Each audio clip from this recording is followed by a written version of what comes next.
aujourd'hui vous avez des enfants, votre enfant commence à insulter les gens, soyez très dur avec cet enfant.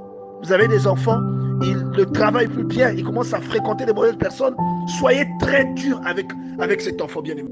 Et c'est quand un arbre est encore petit, s'il a une déformation, vous pouvez le recalibrer, vous pouvez le réorienter, vous pouvez mettre un support auquel vous l'attachez pour que sa trajectoire soit redéfinie, pour que sa trajectoire soit corrigée. Vous voyez, c'est votre rôle. Le Seigneur dit, l'enfant laisse déjà voir par ses actions si sa conduite sera pure ou non. Donc vous pouvez savoir de quoi est fait l'enfant. C'est-à-dire, Dieu t'avertit qu'il faut regarder déjà. Il faut regarder comment ton enfant se conduit. Ne ferme pas les yeux, ne sois pas distrait. Regarde déjà le comportement de ton enfant pendant qu'il est encore petit. Regarde-le. Et c'est à vous. Ça peut être un devoir à la maison que Dieu vous donne. Voilà. Il vous donne un enfant terrible. À vous de le ramener sur le droit chemin. Ça sera votre ministère. Ce sera votre ministère à vous.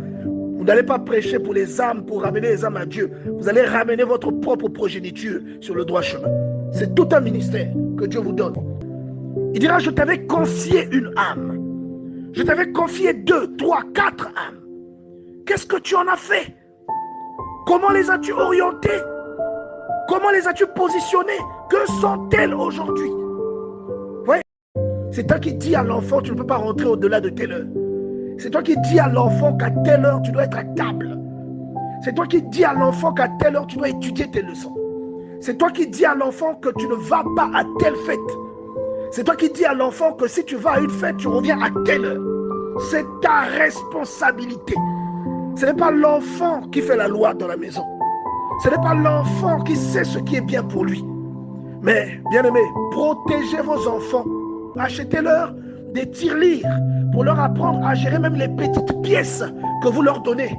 Apprenez-leur une éducation financière dès leur enfance. Et la Bible dit une correction sévère. Attention, correction, ça ne veut pas toujours dire chicoter. Non, il y a plusieurs types de correction. Et il dit une correction sévère menace celui qui abandonne le sentier.